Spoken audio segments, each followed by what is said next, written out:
Prepositions of movement onto and off describe actions of going to a surface and leaving a surface. Onto shows movement from not on something to being on top of it.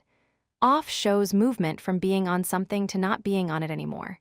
These two prepositions always work as opposites in English. Onto means movement to a surface. Something moves from not being on the surface to being on top of that surface. Off means movement from a surface. Something moves from being on the surface to no longer being on that surface. They describe opposite directions of movement. The cat jumped onto the roof means the cat moved from the ground to the top of the roof. She placed the box onto the table means she moved the box from somewhere else to the top surface of the table. The children hurried onto the bus means they moved from outside to inside the bus onto its floor. The cat fell off the roof means the cat moved from the roof down to the ground. Please get off the bus means move from inside the bus to outside. He took his jacket off means he removed the jacket from his body so it was no longer on him.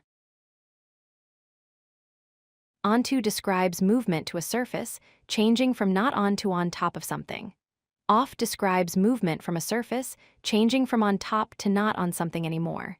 Use onto when something arrives on a surface. Use off when something leaves a surface. Use onto when something moves to be on top of a surface like a table or roof. The cat jumped onto the roof shows this movement to the surface. Use off when something moves away from a surface. The cat fell off the roof shows movement away from the surface. Dog jumped onto table shows movement from ground to table surface using onto. Dog fell off table shows movement from table surface to ground using off. Practice these opposites. Onto always means arriving on a surface. Off always means leaving a surface. If you like this video, hit that like button and don't forget to subscribe. Visit codelucky.com for more such useful content.